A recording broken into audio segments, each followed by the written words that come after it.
Ladies and gentlemen, welcome to the #1 professional wrestling radio show in Las Vegas. This is the Mark Hoke Show. The Mark Hoke Show. Going bell to bell with the best in professional wrestling news, entertainment, and lots of Sin City surprises from inside the squared circle. Now, let's get to all the exciting pro wrestling action and bring on the host. Here is Mark Hoke.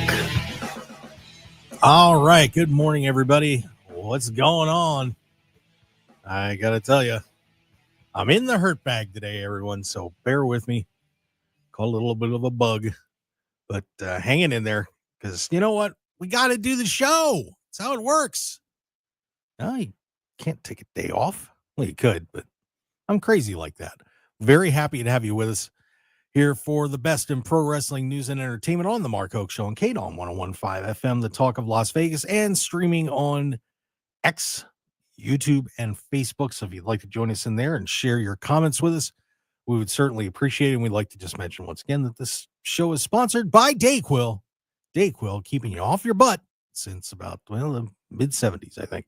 All right, let's get the boys in here so I don't say anything else too stupid. We welcome Wrestling Revolver. He is Phil Stamper. What's up? I'm sitting there going, you said X, and I'm just holding. This is the sign language for X. I'm just holding it. And Phil, popped a little bit for Dayquil. Like I'm almost at where you're at right now. So fair enough. Oh my God. And also joining us for hour number 1 is from Ad-Free Shows, Coach Rosey, Josh Rosenbaum. What's up, big man?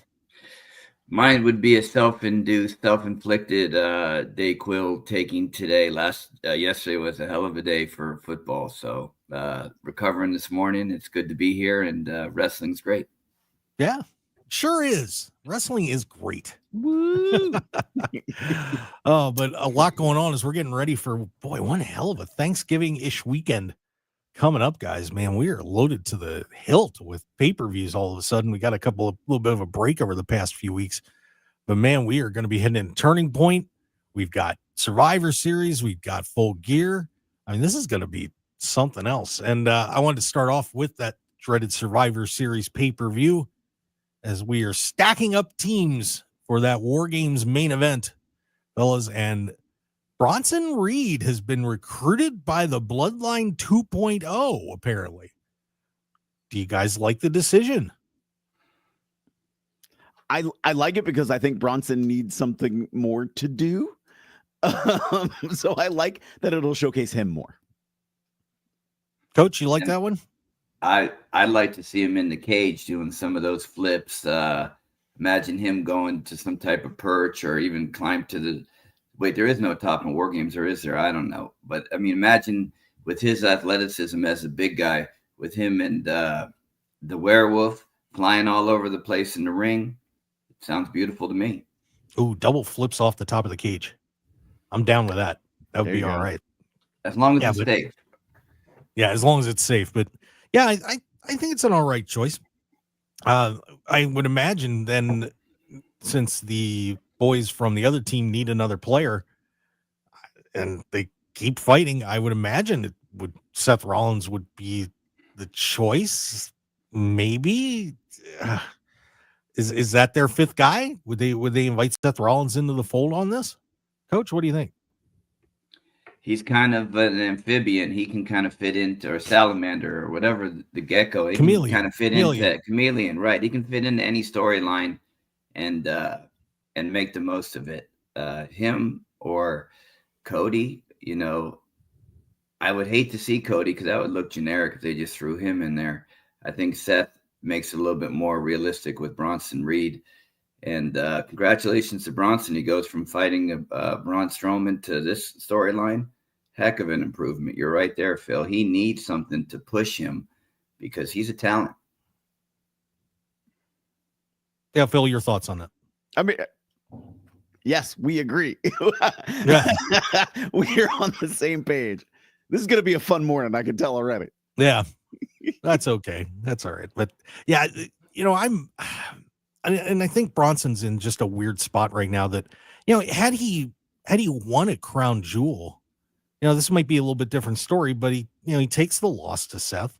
And clearly they're still trying to build him up as a monster, but man, wins and losses matter. They really do. I think people sometimes in the writing rooms forget about that we do care whether people win or lose. And even though Bronson is built up to this monster, if he still loses matches, it doesn't matter how big and bad he is. If you lose, and people will see you as a losing wrestler. So maybe a chance for if you throw Seth into the Survivor Series match to make it give Bronson maybe a chance of revenge on this. Mhm. I don't see anybody but Bronson Reed in this situation as a fifth man. I mean, if you bring somebody new in from the family like Hikuleo or somebody, you're not going to have that same reaction that you really want out of a pay-per-view. I mean, Bronson Reed can bring that reaction, and it makes sense for the casual fan that the storyline just progresses. For us in the internet wrestling community, we're always chomping at the bit for some new awesome things that we haven't thought about. But this is very formulaic and follows the game plan of what they've been doing lately. If Bloodline were faces, then I think we would be talking about a situation where like, oh, they just signed Lance in Hawaii. Okay, maybe that you'll see him showcased somehow, but that this is not the story. This is not the position. I think it absolutely speaks to Bronson Reed seems to be that guy. Yeah, I think this will be interesting if you do get Bronson and Seth in there. But I hope that Bronson doesn't happen with Bronson, that he gets pushed down even more. So we'll see how that turns out. But it should be a fun main event. And then the only other, and I can't believe this is the only other match on the card right now, is Gunther and Damian Priest. Priest getting his rematch for the World Championship. You guys excited about this one? You feeling it, or is it like this already happened? Phil? You see, I feel like I was so excited behind Damian Priest, and he's a great guy. I think he presents well, and then he became champion, and I felt like, okay, something's off here. I felt like something in the matches weren't triggering the right way, but now he goes on and has like these great promos with Gunther that makes me interested in seeing a rematch, and so I'm excited to see it. At the same time, I'm like, I don't know how the match is going to be. Yeah, Coach. Another good point. Gunther again can be put anywhere, and we haven't been shocked lately in WWE. And the shock factor needs to come back, because it's not very surprising lately, but it is good. It's entertaining, and it's the stories are keeping me. But surprise me somewhere, whether it's now setting it up for the Royal Rumble or even long-term planning for WrestleMania. These seeds need to be planted. What was going on with that Sami Zayn thing where he was exchanging one thing from one pocket to the other? They were putting that on Twitter.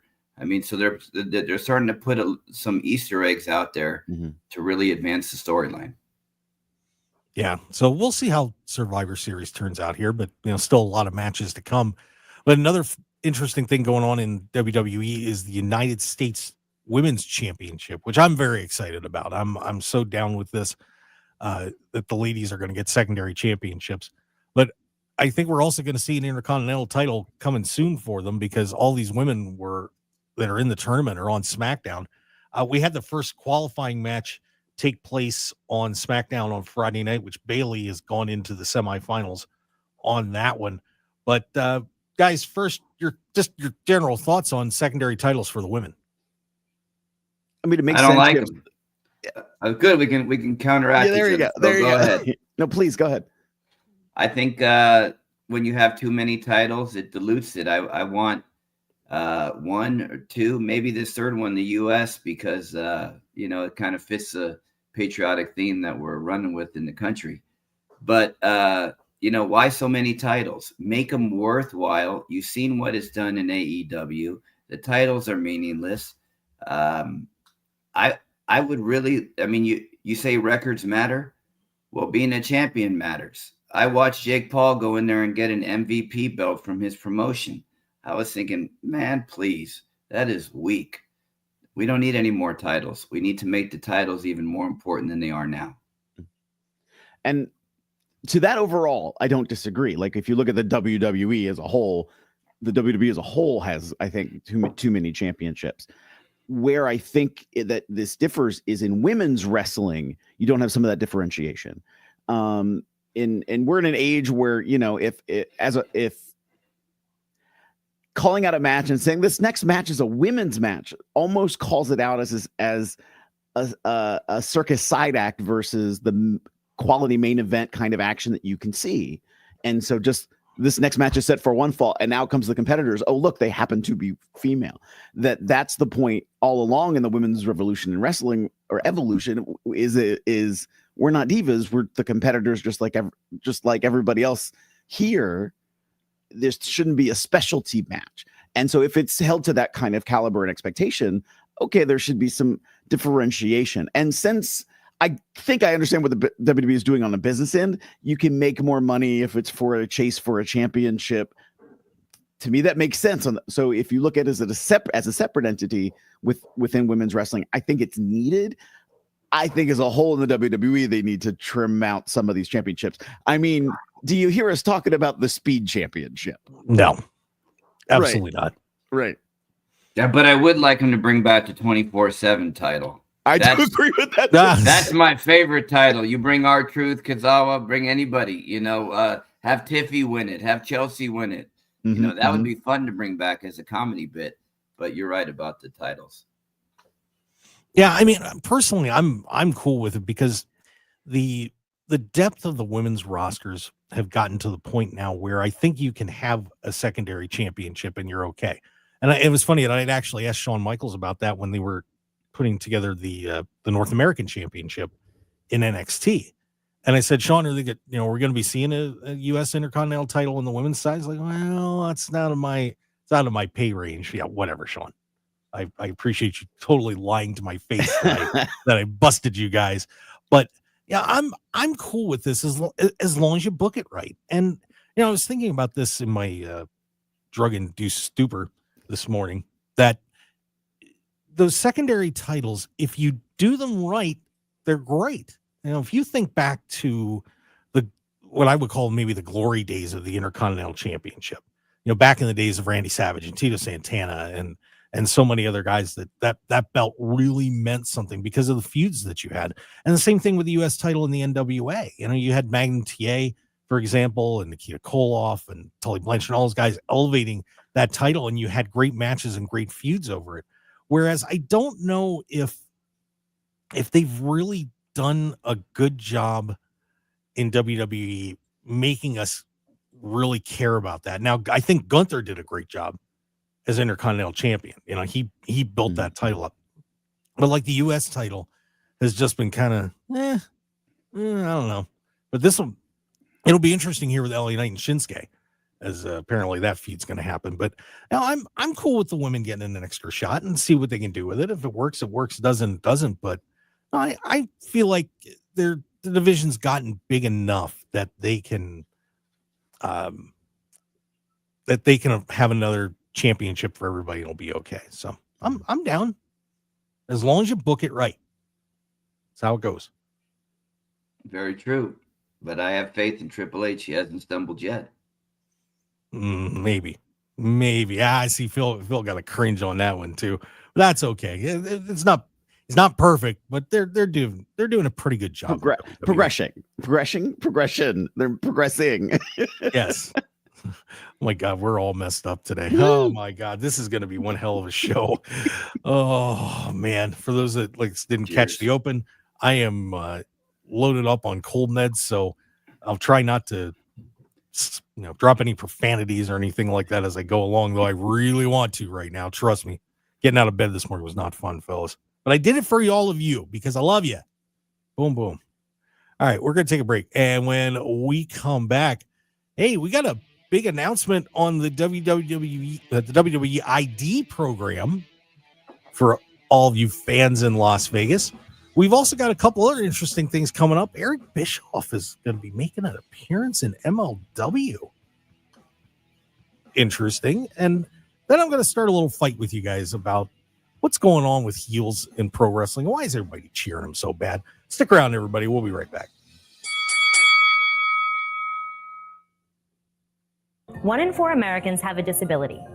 I'm one of them. I'm also a working mom who cares deeply about making sure every child with a disability thrives by getting their access needs met. We've got a trusted ally by our side. Easter Seals provides children and families the foundation for lifelong success through early learning programs, skills training, and prep for college and career. That's my Easter Seals. Make it yours. Join us at easterseals.com. All right, gentlemen, this is Emmett Smith on behalf of Depend, and I've got the perfect play. Run straight to your doctor's office for a life-changing catch, because when prostate cancer is caught early, it's up to 99% treatable, and one blood test might be all it takes. And now through November, Depend is donating to the Prostate Cancer Foundation for select purchases. Talk about a great play. From September 1st to November 30th, Depend is donating 40 cents to the Prostate Cancer Foundation for Depend Shield Guards Real Fit products purchased in the U.S. up to a maximum of $300,000 void in Mississippi. Football fans, picture this. You bet on your favorite player to score the first touchdown, and he throws an awesome block, so his teammate can score instead. If this happens, BetMGM wants to give you another chance at the end zone. With BetMGM's second chance promotion, you'll get your stake back if your first touchdown scorer scores second instead. That's right. Bet on any pro football player to score the first touchdown of the game. If you're right, you win. If your player scores second, you get your stake back in cash. Everyone knows the most exciting part of football is the score. With BetMGM's second chance promotion, you have a chance to keep the fun going after the first player crosses the goal line. Place a first touchdown scorer wager today. BetMGM and GameSense remind you to play responsibly. See BetMGM.com for terms. 21 years of age and older. Nevada only. Existing customer offer. Subject to eligibility requirements. Rewards vary. Gambling problem? Call 1-800-GAMBLER. MGMResorts.com/GameSense. The WIC Farmers Market Nutrition Program, or FMNP, promotes the purchase of locally grown fresh fruits and vegetables. Visiting a farmer's market is an enjoyable way for families to shop for a variety of fruits and vegetables. If you or a family member are participating in the Nevada Women, Infants, and Children Program, also known as WIC, you might have received benefits through a mobile shopper app or shopper card. Each eligible WIC FMNP participant received $50 for the purchase of fresh fruits and vegetables at participating farmers markets. Issued WIC farmers market benefits are valid until November 30th. Go to nevadawic.org and click the Farmers Market tab at the top right of the screen for more information. Sponsored by the Nevada WIC Program, Division of Public and Behavioral Health, aired in cooperation with the Nevada Broadcasters Association and this station. The Farmers Market Nutrition Program is an equal opportunity provider. 1015 FM KDAWN. This is the Mark Hoke Show. The Mark Hoke Show. Here again, your host, Mark Hoke. Yeah, that's me. I am just happy as a bug to be here right now. Oh, man. You got this, Mark, and we're here to support you. Well, I appreciate that, Phil. You're a good man. You're a good man. But by the way, don't forget Matt Black from WrestleZone is going to be joining us in the second hour, so that'll be fun. We should Phil, Matt, and me on cold meds. Must hear radio, must see live stream. Should be a hoot, to say the least. So brace yourselves for a wild hour number 2. The WWE ID program is adding more people, and want to give a very special congratulations to one of our own out here, as Ice Williams was added to the WWE ID program. Longtime FSW champion and has been a staple of the Vegas wrestling scene for a long time, and want to give Ice a big congrats. Very well deserved. And honestly, they could have took all 4 of the guys from Lights Camera Faction, and I think they'd have been all right. But Ice Williams is on the board for the WWE ID. And Phil, more and more people getting added to this program. I mean, this is right up your alley. You know, we've got some pretty good names out there. What do you think of how the WWE ID program is going?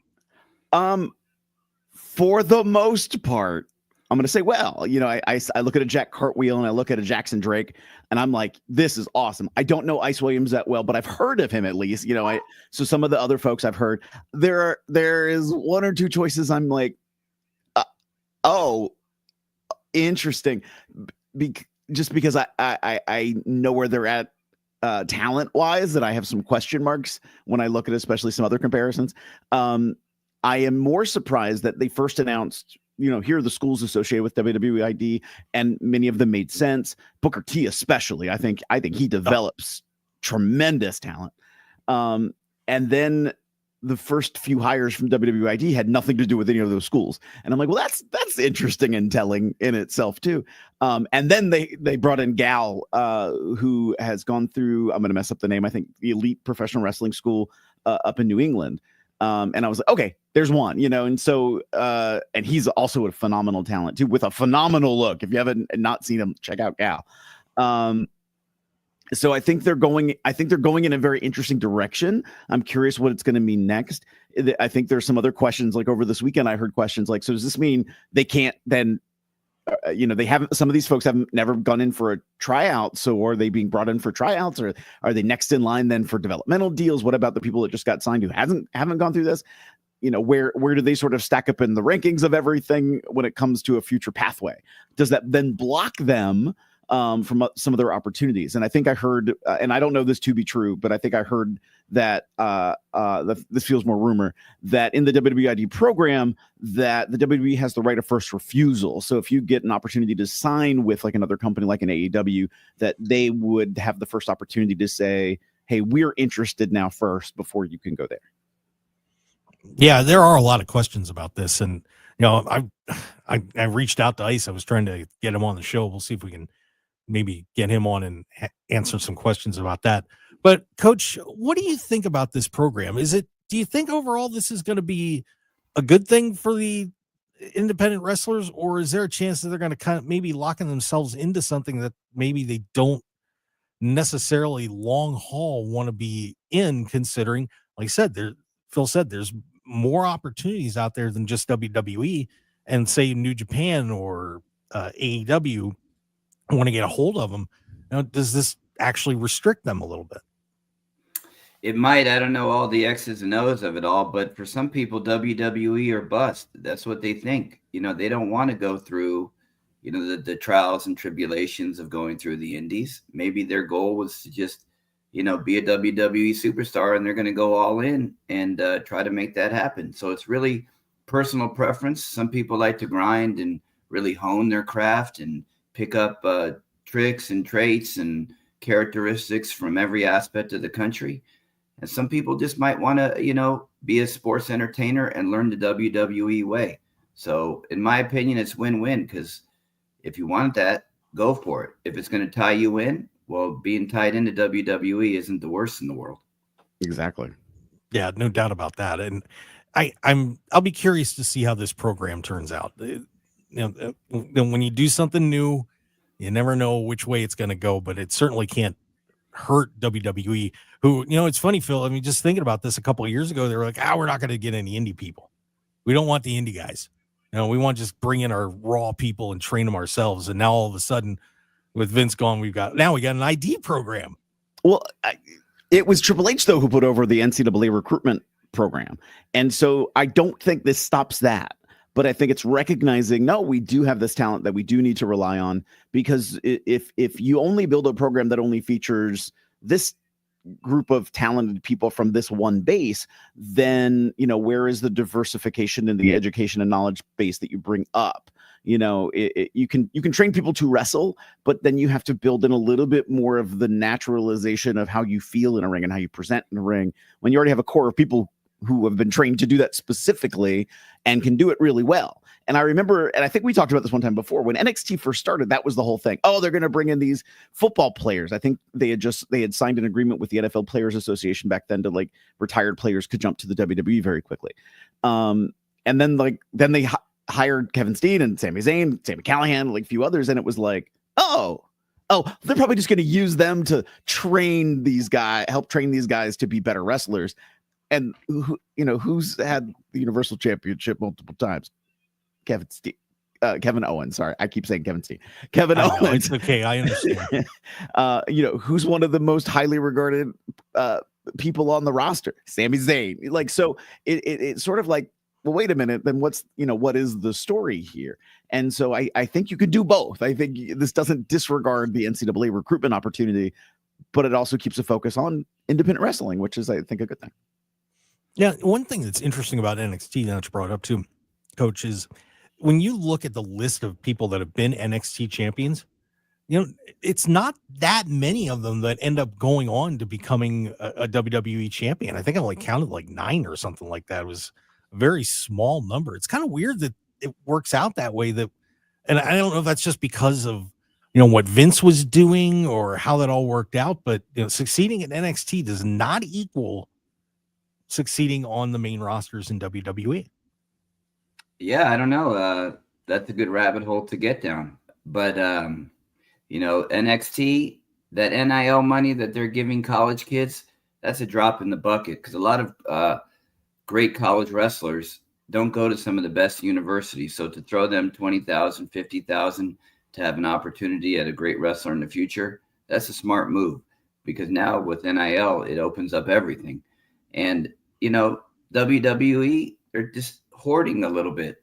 And if they want to make sure that they're the most successful and that they're going to stay on top, by all means, they're going to be able to use their power and influence to get the guys that they want. And the WWID program is just another example of that. Phil, is AEW going to have to respond to this? I don't know. Because when you look at how big the roster is at AEW, I feel like they've kind of done this already. Within AEW, and I don't know how much behind the curtain I'm sharing, they sort of have a tiered contract system anyway behind the scenes. So I feel like, in a way, there's almost WWE catching up to AEW. Yeah, it's a good point. Yeah, that is very true. There's a lot of people hanging around AEW on extra contracts. So we'll see how this all turns out. But once again, big congrats to my pal Ice Williams, man. Good job. Good job. He's a terrific guy too. Very smart. Great ring IQ, man. I can't wait to see what WWE ends up doing with him. Getting out there on some of the other promotions here, we've got Eric Bischoff. The Bish Man is going to be doing a one-shot with MLW. This is going to be very interesting, as he will be doing it. They're calling it the Eric Bischoff's one-shot with MLW's December 5th in New York City. That's going to be interesting. And I know Matt had pulled some stuff from an interview that was done with Eric, and we'll talk to him a little bit more about that. But are you guys excited about Eric Bischoff making a little one-shot show up at MLW? It's intriguing, Coach. I know you're friends with Eric. Yeah, no, he's been talking to Court a lot. He's going to take a vested interest in it. This isn't just a flyer for him. This is a passion project. It was just random on Strictly Business. Paul Walterhauser was one of the guests, and Paul just picked up the phone and called Court live on the show, and they set up the deal right there. I guess Eric will be out there December 5th. There's already a big main event already planned. I think it's Dijak against, I forgot, but it's a pretty huge main event.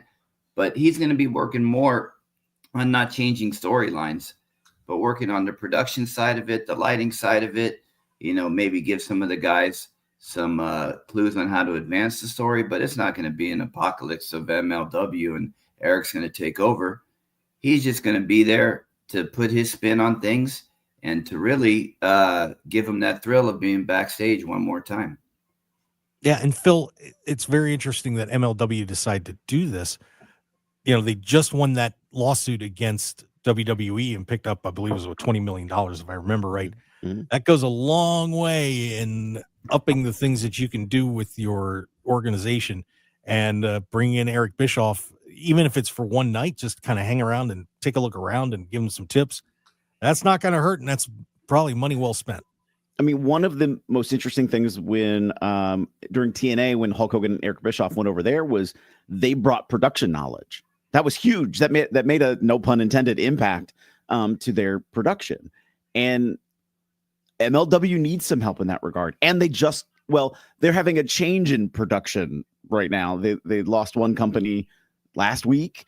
Did I see that? I'm confusing a little bit of the story because I'm paying attention to too many things. I can't remember if Dave Marquez stepped down from MLW with production or stepping up to help with production. One of the two. But there's been some changes in their production, so it's like this is a perfect time to get that feedback and come in and be like, what do we need? What do we need to do? How do we change to be able to possibly grow and be better?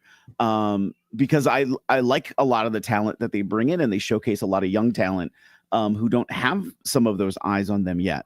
And they have great partnerships with like a TNA. So being able to showcase like different people is wonderful. But yeah, they just need to up that game. Yeah, where do you guys feel like MLW is fitting into the picture right now of pro wrestling? Because they're still on TV and they're out there, and they've had some great champions out there and terrific talent. You think of the Von Erichs, were tag team champions for a while. Mm-hmm. Hammerstone, Jacob Fautu, in that had that incredible match, but they were longtime champions there. But there's just something that hasn't quite clicked with them yet. Is it? Does it come down to the production? Or I'm sure there's more to it, but marketing and so on. But where do you feel like MLW is in the picture of the whole thing? I just kind of follow him online. I followed him a lot when Hammerstone was there because he's our guy from Arizona. He's our Hulk Hogan. So once he kind of left, I kind of went off to the side a little bit. But I'm starting to come back now. I mean, Dijak's fighting Matt Riddle. That's a hell of a main event. And announced yesterday, Eric set up a match with Mystico and Trevor Lee. I mean, imagine that as the opening match to get the crowd fired up. Sometimes it might be how to set up the card, because how you set up the card gets the crowd fired up. Gets the crowd fired up, you get more viewers that are going to watch the show because they feel like they're part of it. So those are the kind of tweaks and touches that I think Eric will put on there. And, MLW has the resources. With money now, with that 20 million, they have the talent. Just a little tweak here, a little tweak there. Why not? Nobody was talking about TNA a year ago, and now look where they are. So it can be done in a matter of no time. Things definitely need to be geared for them in any direction. And I say that because there are some great promotions out there that bring in a lot of talented people. And it's just like, well, what do they need to be showcased? And MLW has positioned themselves to be on a great platform. They have leveraged streaming technology. Like they put out a lot of stuff they're even doing straight to YouTube for free that you can be able to watch. But then it's keeping up. All right, we have this name recognition. We have these names. We putting on X quality of matches. Look at the visual. And does it compare to what I'm going to get if I watch a WWE, if I watch an AEW? And so it blends a little bit. And then when you and this is not a knock, because again, I think they're giving a great opportunity for some people that you don't have a lot of exposure to. But then when you turn on the MLW and you don't know some of the faces, and then you look at the visual quality and you're like, what is this? And like you can sort of extrapolate in your brain, oh, I think the matches are okay, but visually when it's not coming across that same way, it's like, oh, well, okay, I'm seeing better at a TNA, at an AEW, at a WWE. Do I need to stay here and watch? And there are even some independents that are doing a little bit better on the production than MLW does too. So it's blended. But again, I think MLW is positioned to be in the right place with that tweaking. And it is interesting that we mentioned last week that AEW has decided they're going to go more of a sports-oriented production style, kind of like what WWE has shifted into. And I think with Kevin Dunn's departure, that the product for WWE and their production has just gone up a mile. And AEW apparently planning to go in the same place. And it really sets a precedent for the rest of the industry that they have got to put on a really solid production or people are going to turn it off. It's not like the days of the 80s, where everybody was kind of like, we got a little bit of a grainy picture and all that. You can't get away with that anymore. You can't. And when you see, even with podcasts that are out there that are high level productions, you can't just skate by anymore. And these guys are going to have to learn that. I think production values are going up, but some of these guys are going to have to get better or they're not going to be able to keep up. And like you said, Phil, if you turn on the TV and it looks kind of You know, even if the actual product in the ring's great, you know, people are going to go, I don't know. Yeah. Too many choices out there to settle for subpar. Mm-hmm. Yeah. There's this conversation I've been having with a couple of places I work with, that the quality is great in what they're showing, but live attendance seems to be dropping, not significantly, but enough to be like, what's going on here, when we're doing the same thing or better than what we were doing the last time anybody saw us.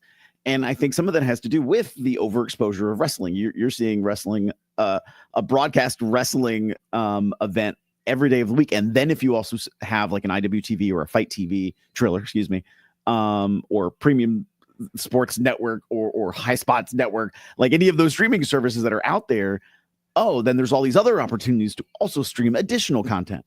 And so it's like, wow, you're getting deluged.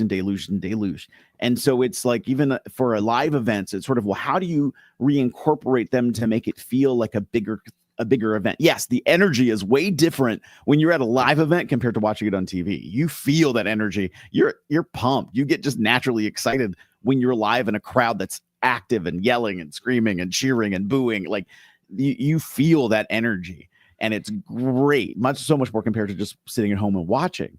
But when you have all these other options, do I really want to leave my couch today? It's warm. Yes.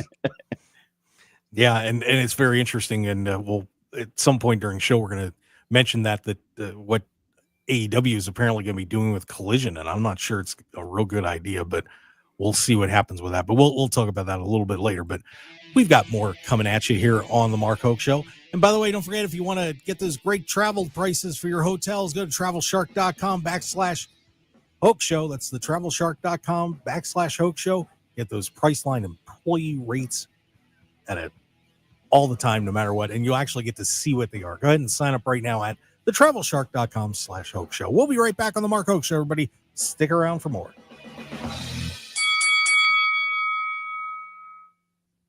Dreaming of a relaxing retirement but need the roadmap to get there? The Asset Preservation Hour with Stuart Willis can help you build the path. Saturdays at 9 and Sundays at 10 a.m. here on 101.5. Start planning today. Visit APSITaxes.com. Whoa, what just happened? You were in a car accident. You should call Sam and Crash. No way, I don't want any salmon. Well, then how about Ed Beardstein? The guy with the beard from the hockey game? You might as well call Knock Me. His name is Nacho. What are you talking about? You should call Get the Win. Get the Win? GetTheWin.com. Build up to Black Friday with savings all month long at Lowe's. Get up to 50% off select major appliances, plus take an additional 10% off when you buy select major appliances. And don't wait to pick up holiday inflatables under $20.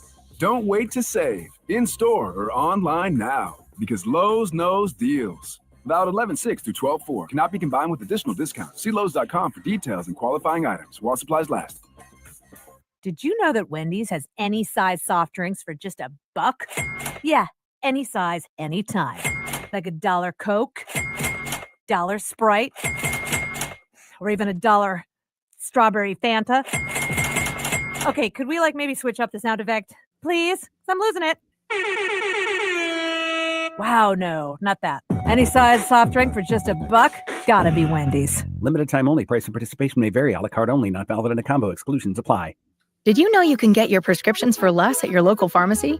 You can with GoodRx. It's the free app that can save you money on your medications. Just search for your prescription, choose the pharmacy and the price that works best for you, and then show your GoodRx coupon to your pharmacist at the drop-off counter. GoodRx works at over 70,000 pharmacies, including Walmart, Rite Aid, and Walgreens, and it works whether you have insurance or not. It's easy to save. Next time you drop off your prescription, check GoodRx. To start saving today, go to GoodRx.com. GoodRx is not insurance. The holidays mean more travel, more shopping, more time online, and more personal info in more places that could expose you more to identity theft. But LifeLock monitors millions of data points per second. If your identity is stolen, our US-based restoration specialists will fix it, guaranteed, or your money back. Don't face drained accounts, fraudulent loans, or financial losses alone. Get more holiday fun and less holiday worry with LifeLock. Save up to 40% your first year with promo code NEWS. Visit LifeLock.com. Terms apply. 101.5 FM KDAWN. You're listening to the #1 professional wrestling radio show in Vegas, The Mark Hoke Show. The Mark Hoke Show. Now, here again is Mark Hoke. All right, let's get back to it. The best in pro wrestling news and entertainment on the Mark Hoke Show here on KDAWN 101.5 FM, the Talk of Las Vegas. Phil Stamper with a serious look. He's ready to go. There you go. Got a smile out of Phil. Coach Rosey kicking back in the chair. And I'm trying not to pass out on the board. But we're having a terrific time talking pro wrestling here on 101.5 FM. Oh, and by the way, I still got to do it. Bionic Scoop is in the chat box. Scoop! See, he still got it out of me. God bless that man. It's awesome. One of the best pro wrestling photographers out there. Make sure you check out the Bionic Scoop. And, if you need a photographer for your event, he's a pretty good call to hire. I will say that. So, Scoop, thanks for listening to the chat box. Appreciate that. I wanted to bounce this off you guys because I think there's a very interesting dynamic that is taking place in AEW and across wrestling as well in terms of why is everybody cheering the bad guys all the time? This is really, to a point, I think is getting to be a little bit of an issue, especially in AEW, because if you run down through this full gear card coming up, you start sliding down and, we got Big Boom, AJ, and QT Marshall.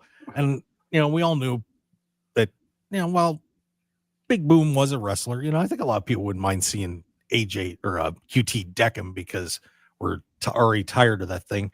But you have MJF and Roderick Strong, and MJF is the heel, but everybody's going to be cheering MJF in that match. And, Jay White and Hangman Adam Page are very ambiguous in their roles. The tag matches, you've got 3 face teams and 1 team that, with when you're talking about Malachi Black and Brody King, they're cheering for them too because people like them. Mercedes Moné and Chris Statlander, and Statlander was just a heel a little while ago and just did a magic turn back to being a face.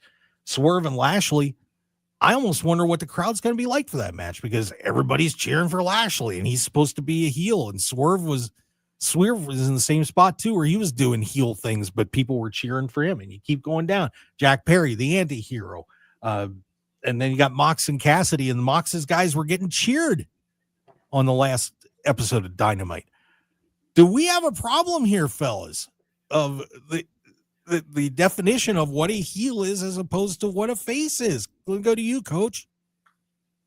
I've always been a heel guy because that's the person I can't be in real life. I relate to those guys. Moxley, who is someone I'd like to be with my boss, so there's a lot of people that really can really relate to the heels, but there needs to be a clear-cut baby face and a clear-cut heel to truly create a story. Otherwise, you're just going to have a lot of little subplots, and you're not really going to have a true storyline. Hangman, love Hangman, but he's bounced from one person to the other, and hasn't had a long storyline like he had with Kenny Omega back in the day. That they were partners.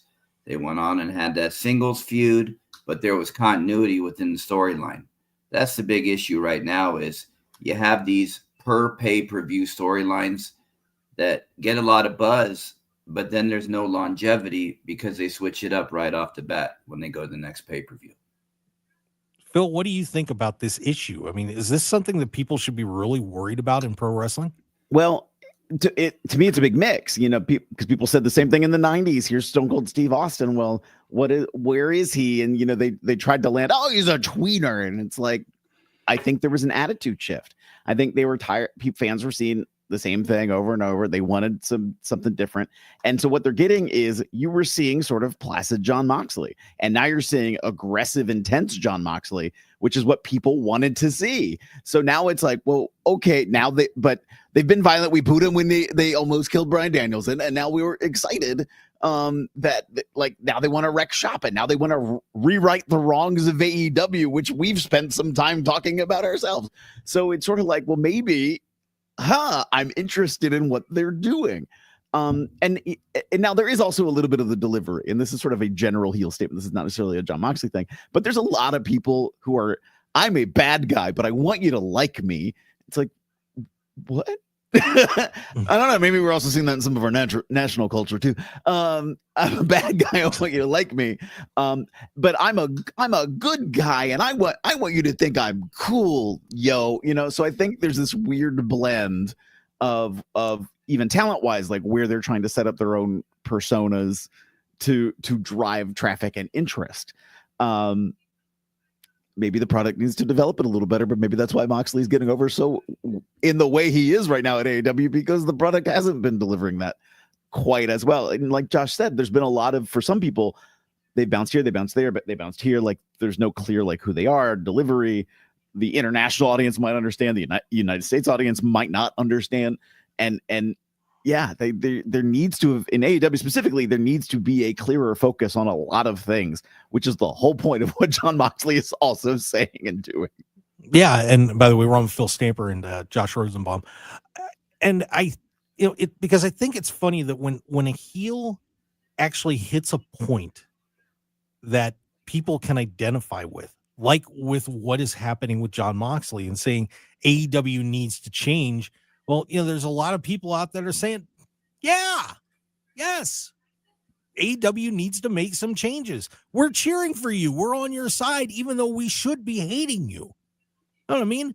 And it's WWE, when they hit this big peak, I mean, they were just kind of floundering along until we got the Bloodline, a clear, definitive, we hate you. You are pond scum. We want to see you get beat. Now, and then you bring in Cody Rhodes, who is now the white meat baby face. There's no question about it.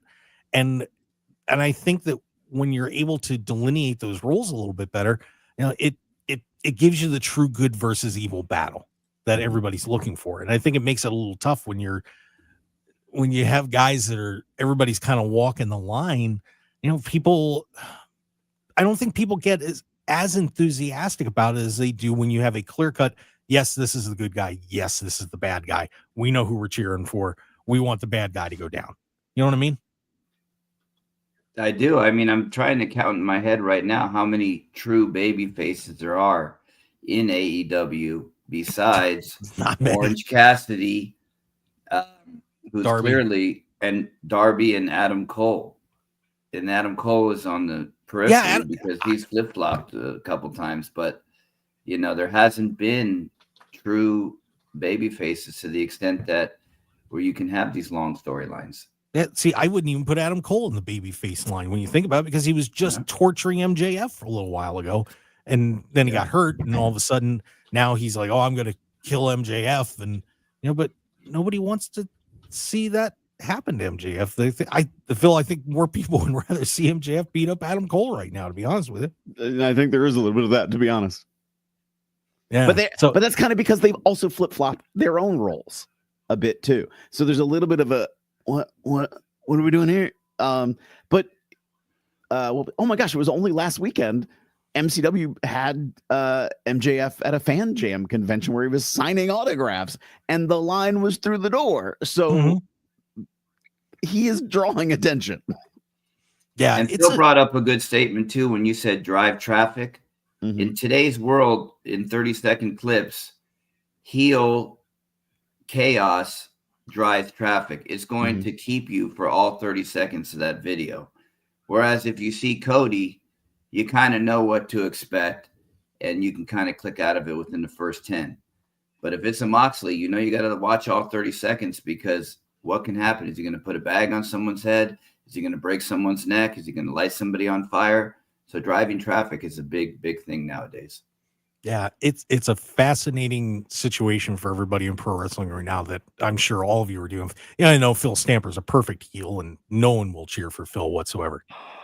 How dare you, sir? Well, you don't want him to, do you? Not as a heel. Right. So I complimented you. Congratulations. I did. I said you're a great heel. You all should see the look I'm giving Mark right now. All right, everybody. Stick around. We've got more. Coach, thanks for joining us. I do appreciate it. Make sure you check out adfreeshows.com for all those great broadcasts they've got going on over there. And we're going to have Matt Black coming in for hour number 2 from WrestleZone.com. So stick around. We've got a whole lot more on the Mark Hoke Show. We'll be right back.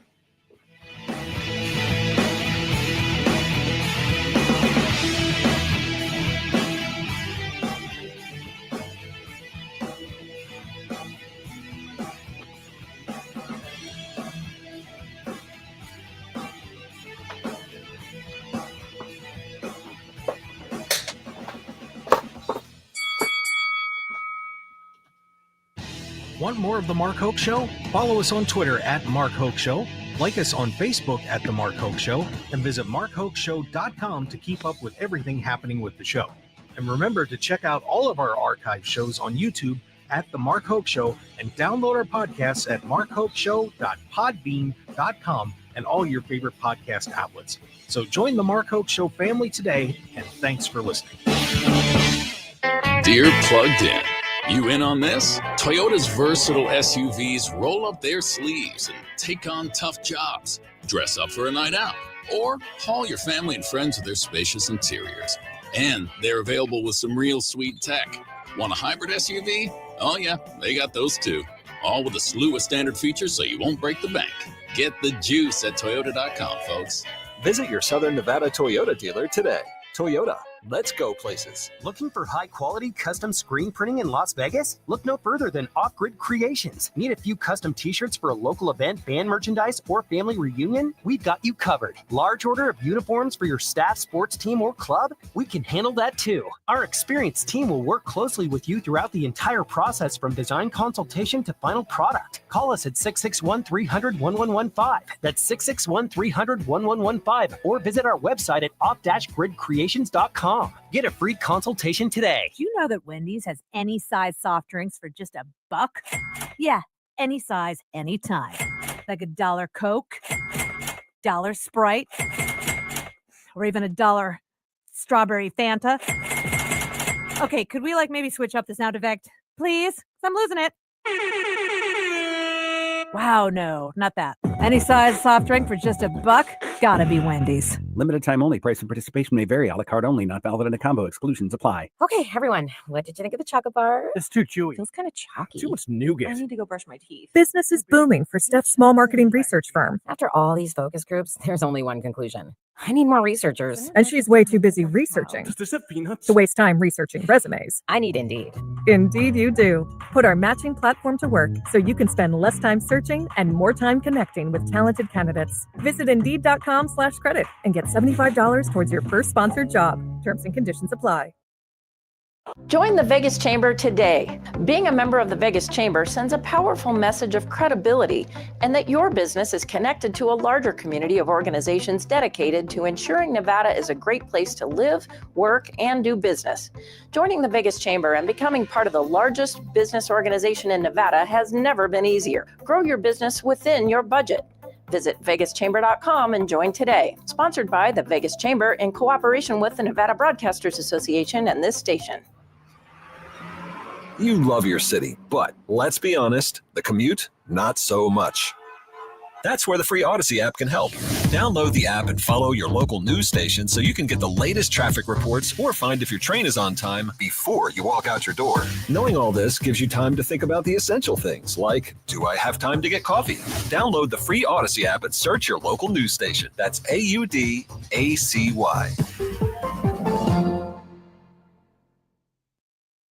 KMXP HD3 K268CS Las Vegas. Always live on the free Odyssey app. 1015 FM KDAWN. On the road again, I'm Jack Callahan, Fox News. President Biden departing Peru, headed for Brazil and the G20 summit meeting tomorrow and Tuesday in Rio de Janeiro. He'll stop first in Manaus, Brazil, to visit the Amazon rainforest to make a point about global climate change.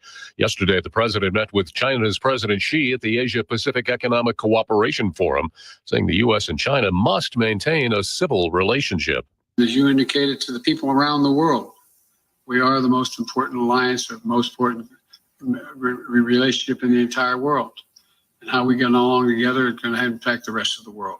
This trip to South America, likely the last meeting President Biden will have with global leaders as his days in the White House are dwindling. Sean Diddy Combs accused of undermining the efforts to prosecute him for sex trafficking charges. Prosecutors accused Sean Diddy Combs of attempting to obstruct justice in his sex trafficking case while behind bars. They claim he used other inmates' phone accounts, made unauthorized three-way calls, and sent text through unapproved channels contacting witnesses and accusers. Prosecutors believe he was possibly trying to blackmail them into staying quiet. Combs is due back in court Friday. The government accusations were made in Manhattan federal court late Friday, opposing the hip-hop and R&B mogul's latest $50 million bail proposal. President-elect Trump making a triumphant return to Madison Square Garden last night for a UFC fight.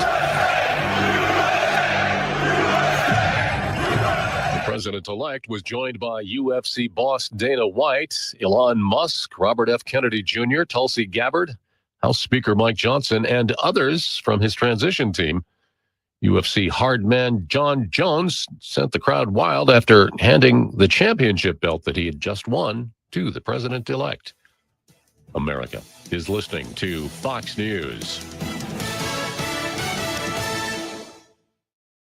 The world of business moves fast. Stay on top of it with the Fox Business Rundown every Monday and Friday. Fox Business reporters, anchors, and hosts will bring you beneath the stock market speculation and boardroom drama to tell you about the biggest business stories of today. Whether you're on Main Street or Wall Street, Fox Business is invested in you. Listen to the Fox Business Rundown every Monday and Friday at foxbusinesspodcasts.com or wherever you download your favorite podcasts. Will Kane had you covered this election. Brett Baer joins us now. Former House Speaker Kevin McCarthy joining us on The Will Kane Show. Tommy Lahren joins us now. It's the new must-listen podcast in America. I think Sanity, I'm hoping, is going to win today. What they did was the biggest miscarriage of democracy, I think, in my lifetime. I see a victory for Donald Trump. I see a victory for America. The Will Kane Show. Listen and watch now at willkaneshow.com. Get your daily dose of news with a Fox News Rundown. A contrast of perspectives you won't hear anywhere else. Going far beyond the headlines. Tomorrow morning at 5 on 101.5 FM KDAWN. Ladies and gentlemen, welcome to the #1 professional wrestling radio show in Las Vegas. This is the Mark Hoke Show. The Mark Hoke Show. Going bell to bell with the best in professional wrestling news, entertainment, and lots of Sin City surprises from inside the squared circle. Now, let's get to all the exciting pro wrestling action and bring on the host. Here is Mark Hoke. All right, let's do one more hour before I completely pass out in the studio. This is going to be a great time. The best in pro wrestling news and entertainment on the Mark Hoke Show here on KDAWN 101.5 FM, the Talk of Las Vegas, also streaming on the Odyssey app. If you haven't downloaded the Odyssey app, AUDACY, got a great rewind feature on there too. So if there's a show that you just happen to have missed, you can back it up. Really neat little app. And of course, terrific shows from all around the world. So we'd highly suggest you download it and you will be a much happier person than I am right now. But we're talking pro wrestling. We got Phil Stamper from the Wrestling Revolver back for hour number 2. Phil, how are you, sir? I am well. Well, at least better than you're doing right now. Yeah, you got that right. And then we also want to welcome in our other guest this hour. Always thrilled to have him join us. He is the senior editor over there at WrestleZone.com. WrestleZone.com, as Mark Hoke failed to notice on the Twitter this morning. Matt Black is with us. Matt, how are you? I'm good, man. I'm sorry that you're not, but we'll get through it together. We got 1 hour to go. Yeah, absolutely. Well, how are you doing, by the way, Matt? How's everything going? I am happily alive, which is more than I thought I would be a month ago. So let's go. I haven't been on the air to do anything like this in probably almost 2 months now. So yeah, this is good. This feels a little bit of normalcy again, and I'm very happy about that. Well, we're happy to have you, Matt, and glad you're doing okay. So I appreciate it. You got it. You got it. Well, I want to start with an interesting spot here in hour number 2. Because last night we had a little fight, right? We had a little fight with Jake Paul and Mike Tyson. And yeah, it wasn't much of a fight. And I won. I wish I had put money on that thing. I really do. But I won bets with so many people that said Mike Tyson was going to win that fight. And I'm like, he's 58. Come on. It's not going to happen. But how it relates to the pro wrestling world is Raw is headed to Netflix. And last night during the show, things didn't go that well for a little bit on the live stream. And I would imagine there are some points of concern on all sides that, wow, if we have a big WWE broadcast on here, what's going to happen? And Netflix may have gotten a big break by doing this first before they started broadcasting Raw because obviously with Raw on there, it's going to be a lot of people tuned in from around the world when that broadcast comes up.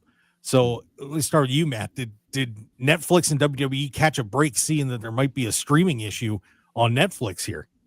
I would like to hope so, but let's not forget about the elephant in the room, and that is they are broadcasting multiple NFL games on Christmas Day. So if you're talking about an entity of fans that are not going to put up with what happened on Friday night on Netflix, it's going to be the NFL fandom. So having a month to get this fixed before those games air, very good.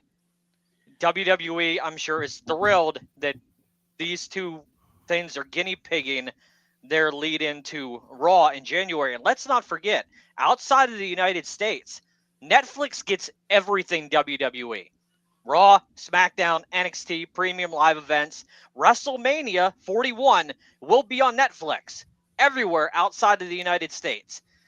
So at that point, well, if they're not doing well, we're all going to be really thankful that we have Peacock, which is something I probably wouldn't have said a few years ago, because Peacock's running pretty smooth as of late, you know, when it comes to their premium live events. So we might be sitting pretty watching WrestleMania on Peacock while the rest of the world is online complaining that WrestleMania is buffering for all 4+ hours of the show. So yeah, I'm hoping Netflix got a wake-up call on Friday night, and I'm hoping that they are going to adjust ahead of the NFL games, because I think the NFL games will be the true test on Christmas. If those things are the same thing like the Paul Tyson fight, Raw might be in trouble. The only saving grace is I don't think WWE Raw is going to get the audience that NFL got, and the NFL will get on Christmas Day, or what the Paul Tyson fight got on Friday. So WWE might get lucky, because maybe if they just got a WWE audience on Friday, maybe the servers wouldn't have broken. Mm-hmm. So they said Netflix put out a press release that they probably shouldn't have been proud of yesterday, that said over 60 million households or whatever worldwide watched Friday night's fight. Raw's not going to get 60 million people tune in on any Monday night. Maybe somewhere between globally 5 to 10 million is somewhere that's possible, but it ain't getting 60. NFL might. So it's going to be interesting to see what happens over the next month and a half leading into Raw on Netflix. Phil, your thoughts on this? I mean, they're also doing the Thanksgiving Day games, I thought, on Netflix. I thought I had seen that. I thought that was one of the commercials. Maybe I was blending holidays. But you're right. I was pulling up the numbers. And so, yeah, they estimated 65 million for the fight. In the NFL, there's an average viewership of 17.9 million a game. At least that was the statistic in 2023 season. So even compared to NFL, they're not getting as high as the Logan Paul Tyson fight got. So maybe there'll be some grace. But Peacock was also not without its problems when they started their transition. The network, when the WWE Network first started, it was not without its issues and problems. So I think you're going to see this growing pain. WrestleMania by far on Netflix will have trouble. Because even comparatively to, like you said, Raw is not going to get 65 million. they might get as high as, you know, a 5 or 10 million. Well, actually, I want to say more on later viewings potentially for parts of it. But WrestleMania will far surpass that, I feel. So they just have to up the bandwidth, up their server space, whatever they have to do. I'm not all that on the technology. Whatever they're going to need to do to up it, even if it's a temporary fix just for the capacity for that viewership that particular time.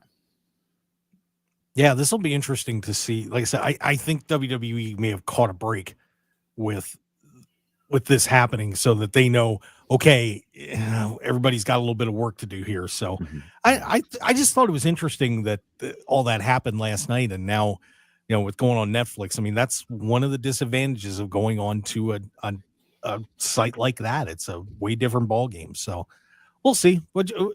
Did you guys pick the fight right, by the way? I didn't watch it. I don't watch any of Paul's fights because I think all this stuff's rigged to begin with, and I think it's all for, you know, spectacle. I think they're doing WWE. Some would argue they're doing WWE better than WWE does WWE right now, because they're getting all the big numbers and they're making box office money every time they do one of these events, and every time people walk away from it upset and angry that that was terrible, I'm never watching it again. And then every time Paul has another fight, everybody watches it again and everybody gets angry, so I'm never watching this again. I won. I binged Cobra Kai Friday night. Instead, I was just like, I'm not interested in this. I'm going to catch up on Cobra Kai. And I felt like I won the night because I just got to watch my timeline be angry while I was watching, you know, entertaining television. With some probably better scripted fights. Yes. Better admittedly scripted fights, Yeah. I should say. Oh my God. That's you guys are something else. I'll tell you what. And of course, we're on the Mark Hoke Show here with Matt Black from WrestleZone.com and Phil Stamper from the Wrestling Revolver. Having a blast talking a little pro wrestling for you. Now we got Full Gear coming up this weekend, guys. Pretty interesting pay-per-view. We were discussing a little bit of the issue of who's the bad guy and who's the good guy in all these matches because we can't tell. But that's okay.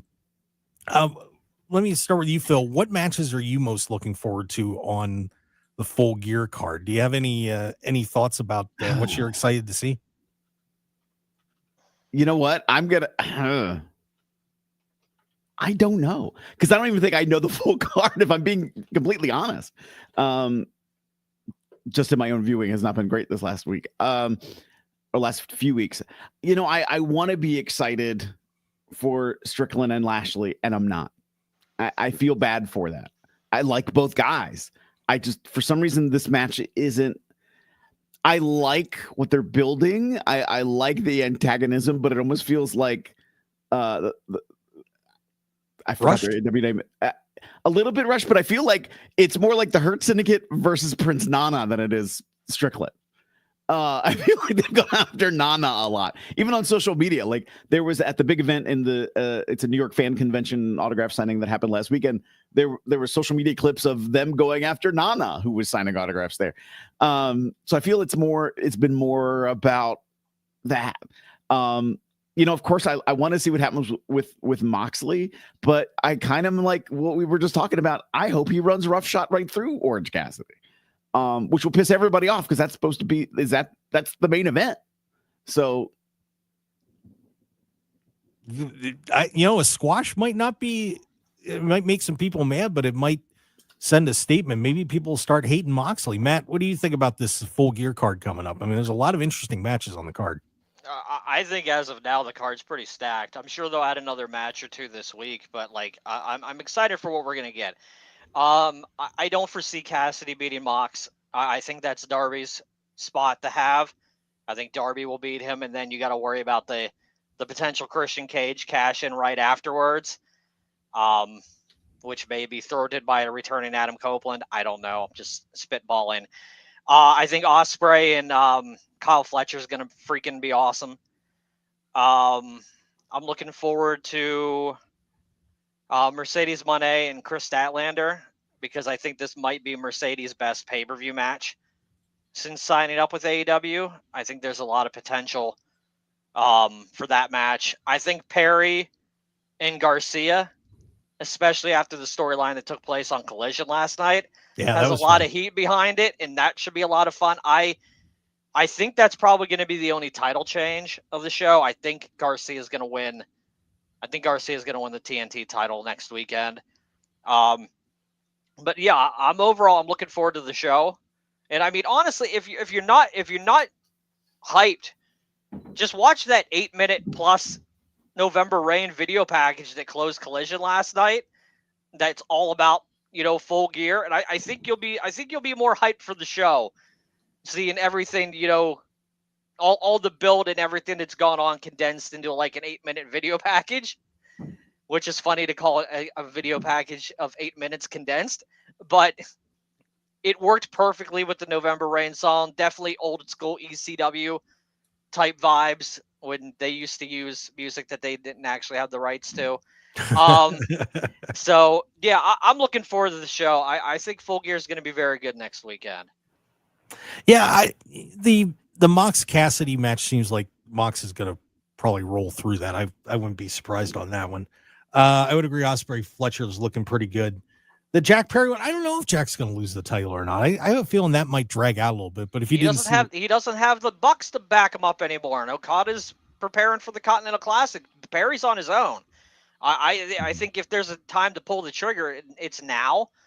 And I think that will end up leading to Perry joining up with Moxley, because I think they planted the seed to that a few months back. If you remember, Moxley confronted Perry and said, "I don't care what anybody else says about you. I think you're a good kid." And he left him be, and he didn't attack him. Mm-hmm. I think Perry being abandoned by the Bucks and Okada off doing the Classic, when Perry loses, I think he's going to find himself with the Death Riders, and I think that's going to be a catalyst for the Young Bucks being, on the babyface side of things when they eventually return next year. Oh, that makes sense. Phil, you're nodding your head on that. Well, I see the babyface thing. I totally see when the Bucks return, they're going to be babyface. On the Jack Perry side, I took that at the time as being more of a CM Punkish reference, and Mox side and like, hey, you're the boy, you're the company guy, like you're with us, kind of more so than planting a seed. But saying it that way in retrospect makes it go like, oh yeah, can totally see that as a potential build opportunity. MJF Roderick Strong has some potential. Kyle Fletcher and Will Ospreay is going to be amazing. I think I'm not so sure about AJ and QT. Thank God that's the it's just the pre-show. We don't even need to watch it if we don't want to. I will say people forget that and maybe didn't know AJ used to wrestle before. So this isn't like the first time ever he stepped inside of a wrestling ring. It's been a minute since he stepped inside of a wrestling ring. That one makes me question. I'm sorry, Mercedes Moné can't wrestle her way out of a wet paper bag anymore. I'm sorry. Wow. Have you seen her New Japan stuff over the past few months? Right. That's because they're carrying her. I think I think they've just paired her with the wrong people in AEW. And maybe that's fair. Because I thought she had a great match with Willow when she started out, and then you were pairing her with people like Britt Baker, and Britt's rusty, and she's been out of the ring for a long time, and I just don't think they had any chemistry whatsoever. I think Mercedes will shine next weekend against Statlander. I really do. And my big, I guess, and that was too harsh of a comment. I guess let me backtrack that just a little bit. Too late. For someone who's at the caliber of the place that she is at and puts herself to be, then she should be able to carry a match against a competitor who isn't at her skill level. And I don't think she has that skill yet. I think when she's partnered with somebody who is also tremendously talented, she can do well with somebody who's tremendously talented because she's leveraged against that. Versus somebody who that she needs to help bring that out of. I don't think she has that skill set. I would argue that she used to have that, because she got the best match out of Ronda Rousey of Rousey's entire WWE career, in my opinion. Okay. So I think it might be a problem. She worked a lot in WWE, consistently, on the road, all the time, several matches a week. I don't know if she's working consistently enough in AEW to be able to do those type of matches. When you're only working maybe one match a month or less, you might not be able to do the things that you used to be able to do when you were working 3, 4, 5 nights a week. And I think that those kind of things play a factor into some of the performers in AEW who don't work as much as I believe that they should. And I definitely think Mercedes should be working more consistently on weekly AEW programming than they have her working right now. And I'm hoping that's something that changes in 2025. And kind of to that point, I feel bad. I did not intend to go down this path. Mercedes worked hurt a lot in the WWE for a long time. When she had that match with Ronda, that was a match that they had the opportunity to work through for like a couple of weeks before they got to have that match, where I don't feel that's what they're doing here. And so it is a different product, different caliber, different everything. And so, yeah, I think she has struggled a lot more. Or even in New Japan, I was here when there was more working through things well in advance before here we go. And I think she is struggling. That's just where I'm at. Yeah, it's very interesting. And now with what we're hearing that AEW is going to be taping Collision, were you guys surprised to hear that? Because apparently the rationale is they want to cut down everybody's travel time. And I'm kind of like, wow, you're not traveling that much anyway. But do you think it's a good thing that they're going to be taping Collision and the results are going to be out there 2 days ahead of time on the show? It's off and on. I mean, ever since Collision started, there's probably 1 week out of the month they've taped Collision on Thursdays. This isn't a new thing. They're just going to continue. Sometimes they'll be on Thursday, sometimes not. And a lot of people believe, and I'm not sure I'm in this circle, but there's a lot of people who believe that when the NBA season ends and TNT finally drops NBA when it moves over to Amazon, a lot of people in my circles believe that Collision will be moved to Thursdays on TNT. So it'll be Dynamite on TBS on Wednesdays and Collision on Thursdays on TNT. So these tapings on Thursdays, when they're happening, instead of running live on Saturdays, might just end up being, the normal status quo after the NBA season is done. And I was getting more the impression that they were going to eventually phase out of Collision. So this was like maybe the stopgap measure. And I mean, and right now, so many of their own talent, and, we've been saying this for a while, that roster is so stacked and so has so many people on it that, get rid of one extra day that everyone is out there when half of them don't feel like they're being utilized, put them all on one day. So then they can take other bookings on a weekend when they would get the more majority of their bookings. Give them that opportunity to be out there in the public eye and get more exposure and get more content that then they can utilize for some of their other programming opportunities. Yeah, good point. Well, we'll see how that all turns out. And we're also going to head to a break real quick. Just want to remind everybody that, look, you can bet on wrestling. You can bet on AEW Full Gear and all these really fun PLEs and whatever you want to call them. Just go to my page at markhokeshow.com and click on the betonline.ag link. Get you a $500, get you a 50% matching bonus up to $1,000. So I can hand you $500 right now that you can bet on wrestling and any other sport, by the way, on betonline.ag. And they've also got poker and all sorts of fun stuff. So just once again, go to markhokeshow.com, click on the betonline AG link and put in the code BOL1000. It's BOL1000.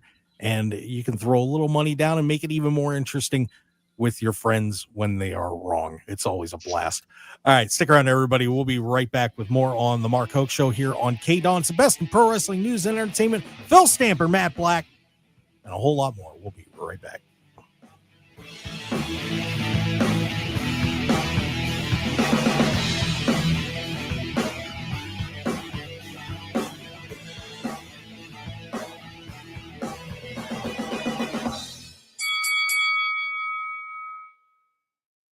Thanks for making Jerry's Nugget your kind of place. Your kind of place to relax and enjoy a great meal. Serving breakfast, lunch, and dinner, and everything in between. From steak and eggs, to juicy burgers, to Jerry's famous prime rib. Jerry's uses only the finest and freshest ingredients, and cooks and prepares them deliciously. Check out Jerry's Nugget Bakery, too, with craveable treats for every celebration. Come and enjoy this November at your kind of place, Jerry's Nugget Casino. Jerry's Nugget Casino, your kind of place. For nearly 2,000 severely injured veterans, Everyday life has become filled with barriers. So we build specially adapted homes at Homes for Our Troops. And thanks to our donors and supporters, this life-changing gift of freedom is provided mortgage-free to these veterans. But we need you to join us too in completing this important mission. Please visit hfotusa.org and help build homes and rebuild lives. All right, gentlemen, this is Emmett Smith on behalf of the Pen, and I've got the perfect play. Run straight to your doctor's office for a life-changing catch. Because when prostate cancer is caught early, it's up to 99% treatable, and one blood test might be all it takes. And now through November, the Pen is donating to the Prostate Cancer Foundation for select purchases. Talk about a great play. From September 1st to November 30th, Depend is donating 40 cents to the Prostate Cancer Foundation for Depend Shield Guards RealFit products purchased in the U.S. up to a maximum of $300,000 void in Mississippi. Football fans, picture this. You bet on your favorite player to score the first touchdown, and he throws an awesome block so his teammate can score instead. If this happens, BetMGM wants to give you another chance at the end zone. With BetMGM's second chance promotion, you'll get your stake back if your first touchdown scorer scores second instead. That's right. Bet on any pro football player to score the first touchdown of the game. If you're right, you win. If your player scores second, you get your stake back in cash. Everyone knows the most exciting part of football is the score. With BetMGM's second chance promotion, you have a chance to keep the fun going after the first player crosses the goal line. Place a first touchdown scorer wager today. BetMGM and GameSense remind you to play responsibly. See BetMGM.com for terms. 21 years of age and older. Nevada only. Existing customer offer. Subject to eligibility requirements. Rewards vary. Gambling problem? Call 1-800-GAMBLER. MGMResorts.com/GameSense. Hey there, I'm Healthy Hank, your health hero, here to give you little habits for healthy travels. Picture this. You're about to board a plane and you find yourself in a sneezing or coughing fit. This is a potential germ explosion. Utilize tissues as your trusty sidekick against sneezes and coughs, and then disinfect any surfaces you may have touched. And remember, if you're feeling under the weather, be a superhero and stay home. Together, we can ensure a safe and healthy journey for everyone. This message is sponsored by a CDC grant through the Nevada Department of Health and Human Services, aired in cooperation with Nevada Broadcasters Association and this station. 101.5 FM KDAWN. This is the Mark Hoke Show. The Mark Hoke Show. Here again, your host, Mark Hoke. All right, let's keep this party rolling. The best in pro wrestling news and entertainment on the Mark Hoke Show here on KDAWN. 101.5 FM is the talk of Las Vegas. We're also out there on that Odyssey app. Make sure you download that app, AUDACY. And, of course, we're streaming on YouTube, Facebook, and X. If you want to get into the chat box, say hi to us. We would certainly appreciate that. Guest today, it is Phil Stamper from the Wrestling Revolver and Matt Black from WrestleZone.com. Gentlemen, always happy to have you along for the ride. Thank you so much. And we'll just let you guys just not say thank you. But no, I'm just kidding. I was muted and I said thank you. I'm so sorry. Thank you, man. I just didn't want to talk. I didn't want to talk over you, man. Oh, we know you're struggling. We know you're. Yeah, exactly. Like the last thing I want to do is talk over you right now. I know you're not feeling well. Oh. So we're here to ramble and just try to get you through this so you can go home and go to bed. I love you guys to death. I really do. Well, we mentioned a little bit about the Women's U.S. Championship tournament in the first hour, but wanted to get your thoughts on this actual bracket now. Of course, we already saw Bayley knock off Candice LeRae and BFAB to get her spot in the semis. We have other three-way matches: Bianca Belair, Chelsea Green, Blair Davenport in one, Jade Cargill, Meishan, and Piper Niven on the other side of the bracket, along with Naomi, Tiffany Stratton, and Elektra Lopez. Who do you think would be the best inaugural U.S. champion? And what kind of mayhem do you think is going to happen as a result of this tournament? Matt, who should be the first U.S. women's champion? It depends on what they're going for. If they're looking to immediately establish the title as something that's extremely important and that is something that everybody should be going after, it probably should be Bayley. But if they're looking to establish it as a mid-card women's championship, this is the title you want to win, like the Intercontinental title was back in the day before you stepped up to the main title, it should be somebody like Naomi. So I'm not really sure what they're gonna. I'm not sure what WWE's plan is. I'm also a little bit surprised this isn't a dual branded championship. I expected women from Raw and SmackDown in this tournament to be competing for this title, and the fact that they kept this all to SmackDown makes me wonder if we're months or weeks away from a women's Intercontinental Championship being introduced on the Raw side of things. So it's going to be very interesting to see where this plays. I think we're going to get Bianca and Bayley at each other's throats because they've been teasing that for months. So I think Bianca's going to advance, and I think, if I'm remembering the brackets correctly, probably Tiffany Stratton and Naomi, unless they're in the same match together. They're in the same match. They're in the same match. Yeah, the So other side of the bracket is Jade, Meechin, and Piper Niven, and then it's Naomi, Tiffany Stratton, and Elektra Lopez. Okay, so I would say Meechin and Naomi should be the two from that side to advance. So you're either looking, like I said, you're looking at it in terms of an old school Intercontinental title to World Championship elevation on one side with Meechin and Naomi, or you're looking to firmly establish this as a very important title with a Bianca or a Bayley. So it's gonna be interesting to see what direction WWE wants to take things in. Phil, what do you think? I'm right on board with everything Matt has just said. I'm like, the Women's Intercontinental Championship is going to be coming. Let them do this first, then they'll do something over at Raw. The only thing I have a question mark around, because there's sort of this whispering of like, really, where is Jade fitting in the picture entirely? You know, they put a lot of energy in developing what who Jade is, and I will say, very admittedly, I watch less SmackDown than I do some of their programming. And part of me is like, do they do this with Jade to sort of recapture a little bit of that, you know, that interest, the building story of Jade to then capitalize later on? That's what I don't know. But I agree. I agree with everything else. I think Bayley seems like the choice because of, you know, look at the experience, look at her credentials. While, you know, if Bayley holds it, this means so much. And to her history too, like, wow, this is important. Or do you use this as an opportunity to build somebody else up? You know, I wasn't going Naomi because I hold Naomi in kind of the same esteem as I do a Bayley. Like, her holding it too would be up there. Is this where you go, you know, Piper Niven? Like, we've seen a lot of what you can do, and people are really excited about you when you come out. This is Piper's opportunity.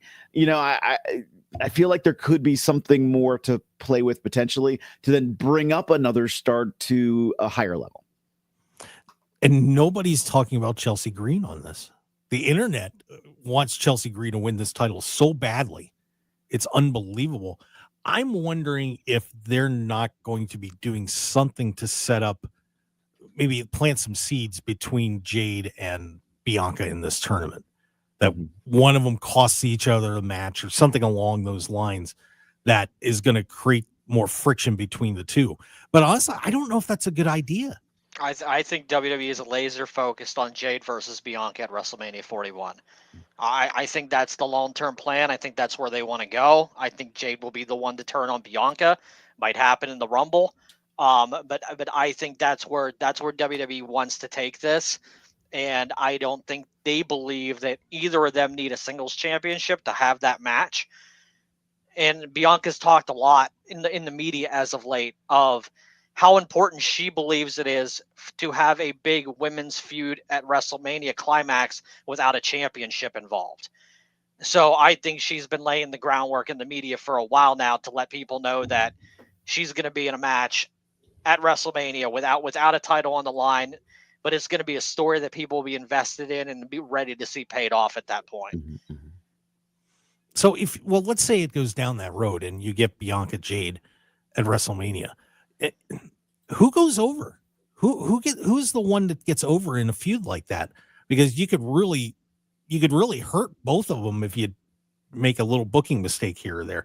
Who would you put over in that whole thing, Phil? Yeah, see, there's a tough. It's not an easy question when you think about it. It really isn't. Because your problem is if Jade goes over, you push Bianca down the card, But then if Bianca goes over, well, then everybody's all over Jade and blah, tearing her apart. So this is that's part of the reason I'm not that big on those two fighting, but it's a tricky spot. If it's Jade, it's because, hey, we put a lot of energy and effort and some money behind getting Jade here, getting her to be a star, like a different kind of level of star in the WWE. Okay, Jade. And that Bianca, who has, I'm using air quotes, grown up in the WWE system, she'll understand. Like, she's not going to be angry that she's lost this opportunity to beat Jade. I kind of what we went back to about our whole conversation about like the heels are getting over now. I think Jade going heel though would make people like just explode. I think they want to see that. So make Bianca the heel. Make Bianca be the evil one in all of this. That she's manipulating things behind the scenes because she's the glory hog. She's whatever. Put that kind of focus on her and let Jade be over with the crowd that can beat the evil Bianca. Couple problems with that. One, Bianca doesn't want to be a heel. Bobby Lashley made it clear in a recent interview when they formed the Pride in WWE. One of the pitches is they wanted to bring Belair in with that group. Mm-hmm. She didn't want to come in because she didn't want to be a bad guy. Mm-hmm. So I don't think they're going to turn her. Two, Cargill is in her own comfortable skin when she's a heel. She is not a comfortable baby face. I don't think she plays a good face on television. She just brings off this aura that she's not a nice person. And I think she'll be more comfortable in the heel role. I think WrestleMania will come down to WWE in their terms of comfortability on how Jade has progressed in the ring as a solo act. If they believe she can continue to roll on and win a singles championship shortly after WrestleMania, I think they'll put Jade over. If they're still not happy with where she has progressed in terms of a singles competitor, they'll put Bianca over. And I think that really, I think WrestleMania is D-Day for Jade Cargill and WWE. You've either progressed to the point where they're comfortable pushing you as a top star in the singles ranks, or you're going to be lower on the card until your contract is up. I think WrestleMania will say a lot about WWE's opinion on Cargill and her future with the company based on who wins and loses that match. Yeah, I would agree 100%. It is a difficult spot for Jade because they've got to have faith in her. I mean, if they don't, you're not going to put Bianca Belair down for her if you don't feel like Jade is going to be able to carry that. I mean, you could have a really good feud between the two, but it's, oh boy, the development of Jade Cargill is going to be huge in all this, man. I think you're 100% right on that for sure. So there you go. Absolutely. It's one of those again. It's like, sorry.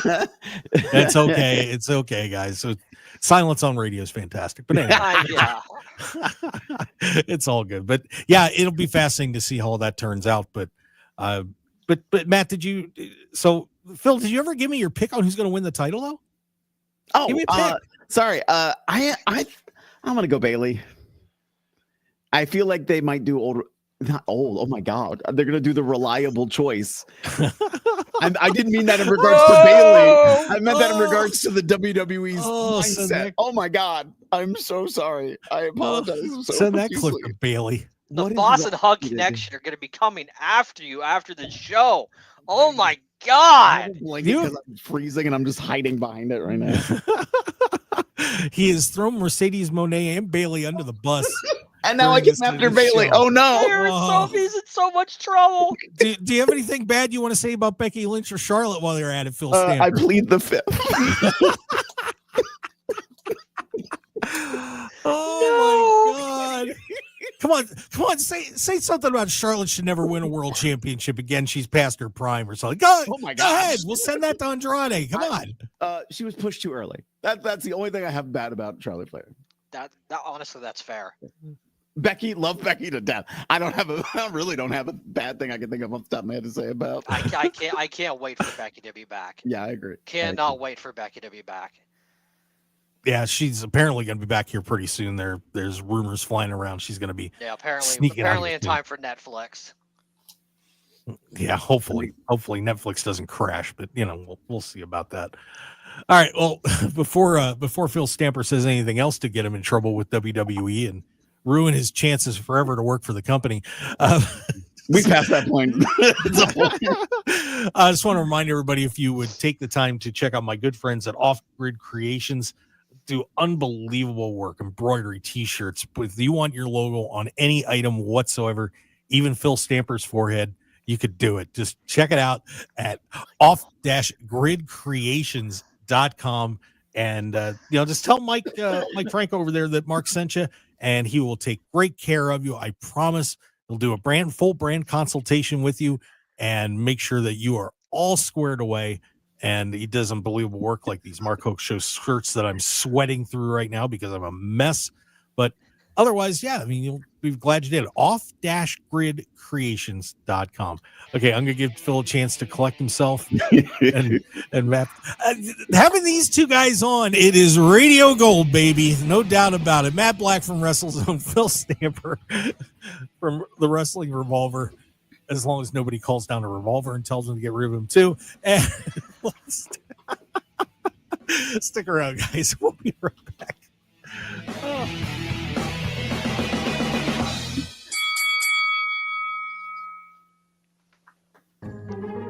Are you still trying to decide whether you're adequately prepared for retirement? Mark Cordner can help. Listen to Golden Years, a roadmap to navigate retirement. Saturdays at noon, right here on 101.5.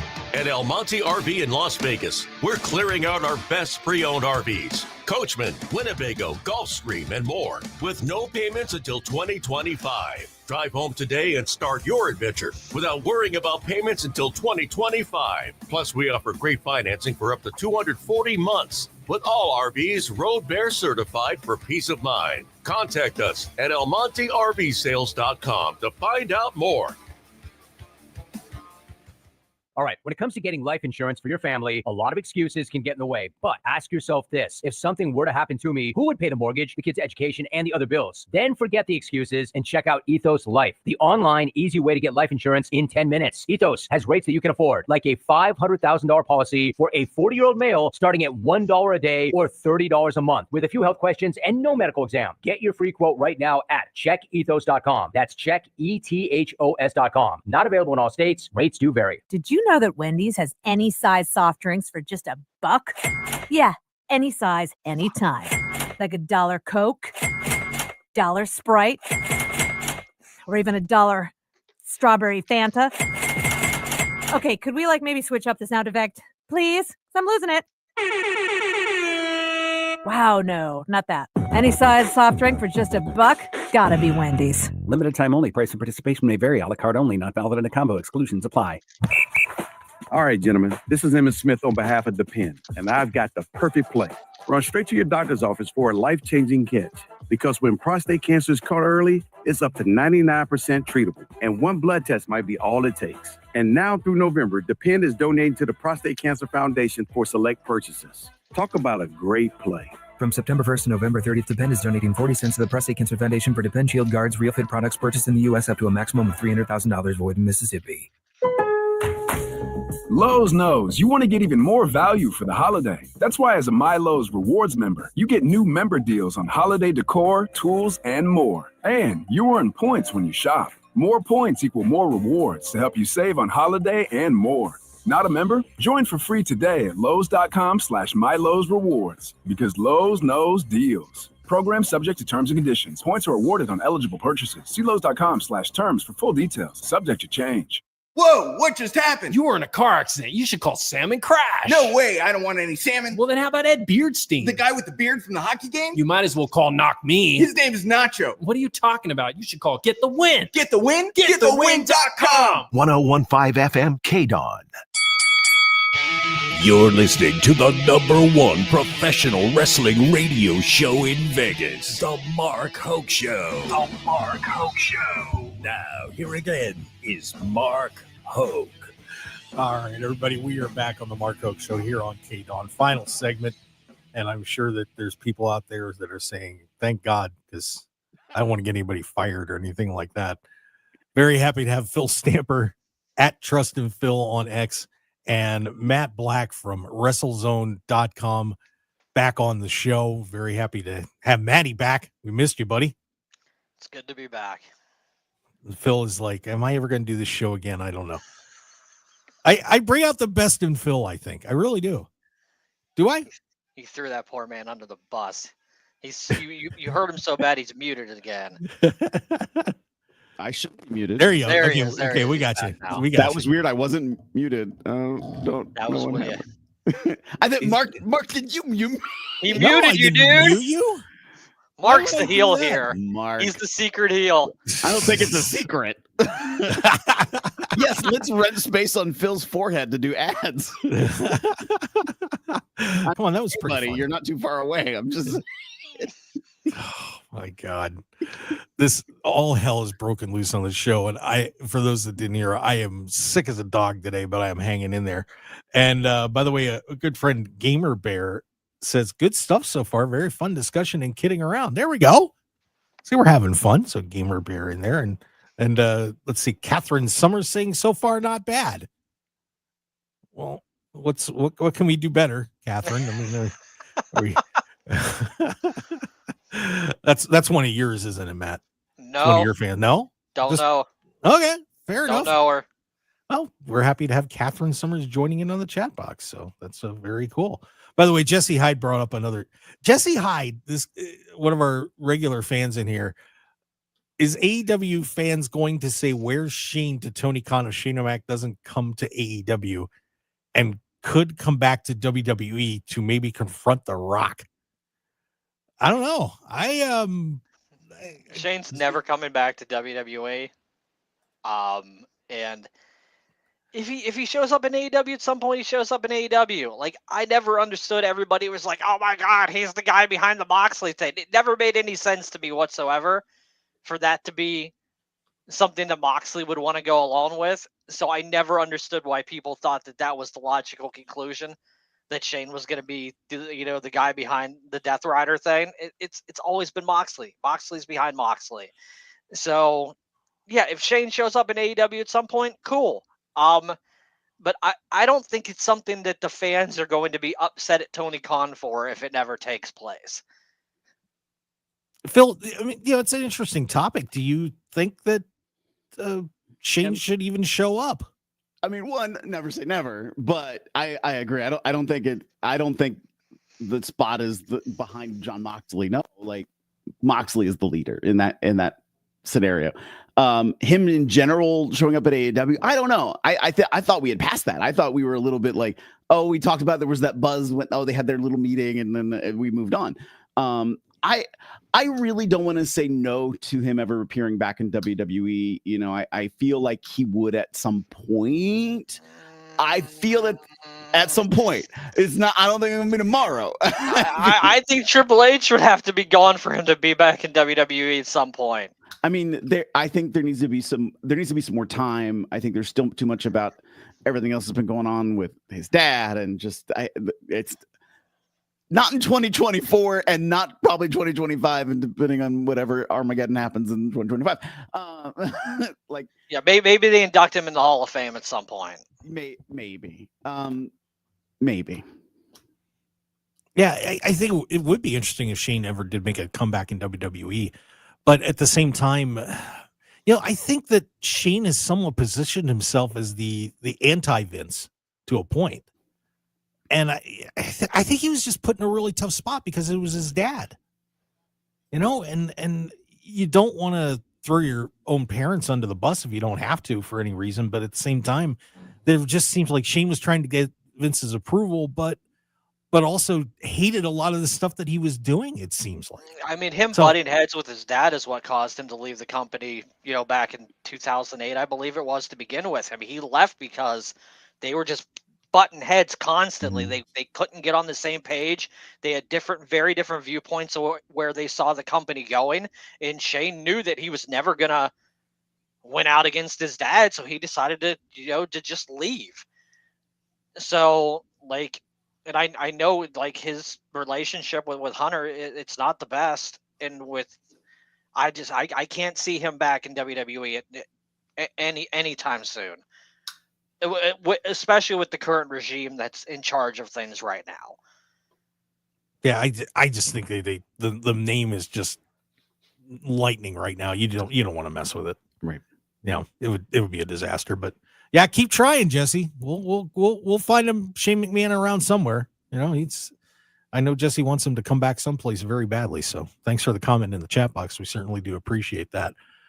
You know, I didn't get to touch on this a couple weeks ago, but I wanted to bounce this off you guys real quick. That Bill Goldberg is announcing he's going to be doing a retirement match at some point in 2025. I can tell that everyone's really excited about that, but he's going to do it. Guys, as much as I hate the name question sometimes, if you had to pick Bill Goldberg's final opponent, who would you put up against Bill Goldberg to wrap it all up? Matt, I'll give it to you first. There's a very important caveat I need to ask you first. Okay. Is he going over or is he putting someone over? Because his opponent at that point is very different based on that answer. Well, give me both. All right, if he's putting somebody over, probably should be Gunther. I think they've already set the stage for that. If Goldberg's willing to go out on his back, and I'm not sure that the size of the ego that man has, I'm not sure that he's willing to go out on his back. But if he is, Gunther is the prime choice. If he's just gonna come in and have his retirement match and squash somebody in 3 minutes and win, Karrion Kross. Like it doesn't really matter because he can just feud with the Final Testament for a month and he can run through AOP and on the way to Kross, and he can squash Kross in 3 minutes at SummerSlam or something. I don't know. Like it doesn't. If he's winning, it doesn't really matter who his opponent is. I think it matters a lot more if he's putting somebody over who his opponent is, as opposed to if he's just going to come in and squash somebody and win. And all right. Shrunk 3 sizes that day. Phil, who is it? Oh God, I'm kind of with a Braun Breaker. I think Gunther's established. I don't think he needs the Goldberg rub. A Braun Breaker though. I like that.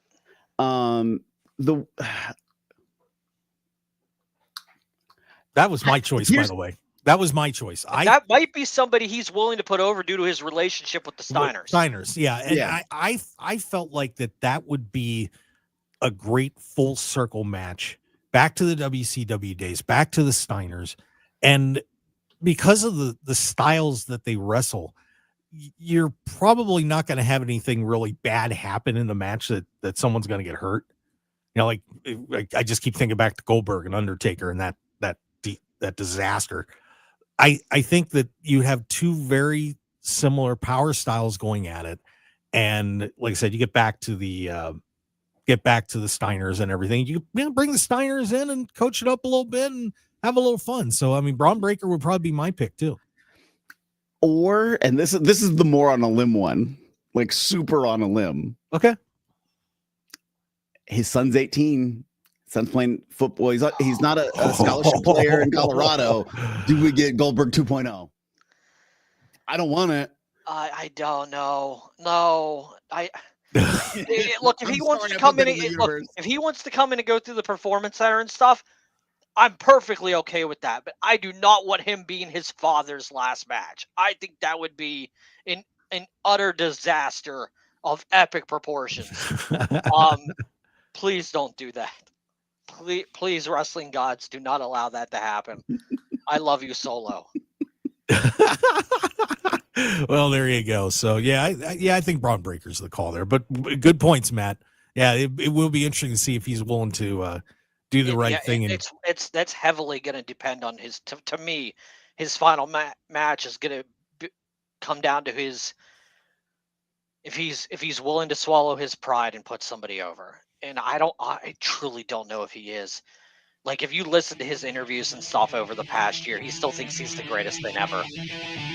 You know what? Bring in Matt Cardona and let Matt deck him. There you go. That would be great. Yeah. I think people get jacked about that one.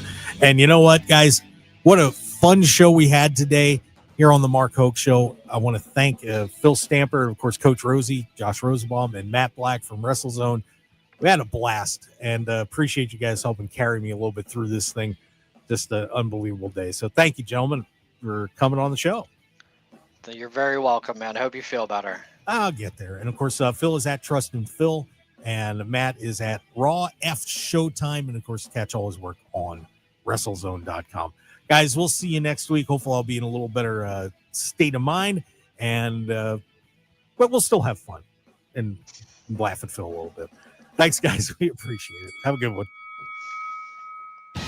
Want more of The Mark Hoke Show? Follow us on Twitter at Mark Hoke Show, like us on Facebook at The Mark Hoke Show, and visit markhokeshow.com to keep up with everything happening with the show. And remember to check out all of our archive shows on YouTube at The Mark Hoke Show, and download our podcasts at markhokeshow.podbean.com and all your favorite podcast outlets. So join the Mark Hoke Show family today, and thanks for listening. Dear Carbon Foot.